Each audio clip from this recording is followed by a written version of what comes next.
Seasonal వ్యాధుల పట్ల ప్రత్యేక శ్రద్ధ వహించాలని తెలంగాణ వైద్య విధాన పరిషత్ కమిషనర్ డాక్టర్ అజయ్ కుమార్ వైద్యులను ఆదేశించారు. సోమవారం మంచిర్యాల జిల్లా లక్ష్మీపేట పట్టణంలోని 30 పడకల సామాజిక ఆసుపత్రిని ఆకస్మికంగా తనిఖీ చేశారు.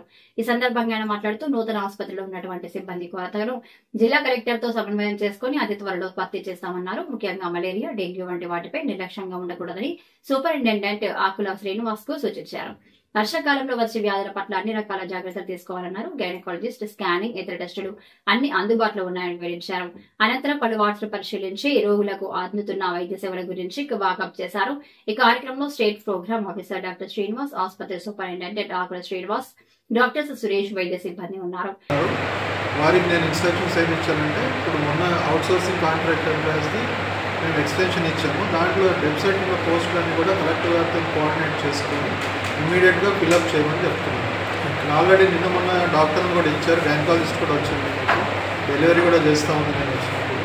సో నేను వచ్చిన పరిస్థితి ఏంటంటే, ఇక్కడికి ఈరోజు రావడానికి రీజన్ ఏంటంటే, మన ఆనరబుల్ హెల్త్ మినిస్టర్ గారి డైరెక్షన్స్ తోటి సెక్రటరీ గారు ఇచ్చినటువంటి మాకు ఇచ్చిన టూర్ ప్రోగ్రాంలో నేను ఈ ఆసిఫాబాద్, నాకు మంచిర్యాల, తర్వాత నిర్మల్, ఆదిలాబాద్ జిల్లాలు ఇవ్వడం జరిగింది.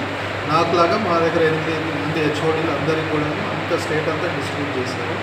సో నేను డైరెక్ట్ హైదరాబాద్ నుంచి లక్ష్మీపేటకి ఈరోజు ఈ సీజనల్ డిసీజెస్ ఏదైతుందో వాటిలో ఉన్నటువంటి గ్యాప్స్ని ఐడెంటిఫై చేయడం, పేషెంట్ లోడ్ ఎంత ఉంది, ఓపీ ఎంత ఉంది, ఐపీ ఎంత ఉంది, ల్యాబ్ డయాగ్నోస్టిక్స్ ఏమైనా ఇష్యూస్ ఉన్నాయా, ఫార్మసీలో ఏమైనా ఇష్యూస్ ఉన్నాయా, సో సర్వీసెస్ ఎట్లా ఉన్నాయి అనేటువంటిది ఒకసారి ఎగ్జామ్ చేసి గవర్నమెంట్కి రిపోర్ట్ చేయాల్సి వస్తుంది. ఇక్కడేమైనా గ్యాప్స్ ఉంటే మేము వీళ్ళందరికీ కూడా డిసిహెచ్ఎస్, డిఎంహెచ్ఓ, తర్వాత జీజీహెచ్ కొన్ని మంచిగా ముగ్గురిని కూడా కోఆర్డినేట్ చేసుకోమంటుంది. ఎందుకంటే ఇక్కడ ఏదైనా కేసు బ్యాడ్ అయ్యి ఏదైనా డెంగ్యూ పాజిటివ్ వచ్చినా, మలేరియా పాజిటివ్ వచ్చినా కూడా డిఎంహెచ్ఓ తెలియాలి. ఇన్ కేసు ఇక్కడ కాకుండా మళ్ళీ జీజీహెచ్ పంపించాలి కూడా ఆ సూపరింటెండెంట్ నోటీస్లో ఉన్నాయి కాబట్టి ముగ్గురిని కోఆర్డినేట్ చేసుకోమని చెప్తున్నాను. అట్లాగే డ్రగ్స్ విషయంలో కూడా ఏదైనా మెడిసిన్స్ లేకపోతే ఆ మెడిసిన్స్ కోఆర్డినేట్ చేసుకుని ఎక్కడ అవైలబుల్ ఉంది, నియరెస్ట్ పిఎస్సి కానీ, సిఎస్సి కానీ, ఏరియా హాస్పిటల్ కానీ, జీజీహెచ్లో కానీ ఉంటే ఒకరికి వాళ్ళు కొంచెం కోఆర్డినేట్ చేసుకొని కంప్లీట్ చేయమని చెప్తున్నాను. వీళ్ళకి ఏంటంటే మెడిసిన్స్ కొనడానికి కూడా కొంత అమౌంట్ రిలీజ్ చేస్తున్నాము. అలాగే ఇక్కడ ఏమైనా ఎక్కువ షార్టేజ్ ఉండి ఎమర్జెన్సీ మెడిసిన్స్ ఏమైనా లేకపోతే ఇమీడియట్గా ప్రొక్యూర్ చేయడానికి వాటికి కూడా ప్రొవిజన్స్ ఇవ్వడానికి మేము గవర్నమెంట్ నుంచి రెడీ ఉన్నాం.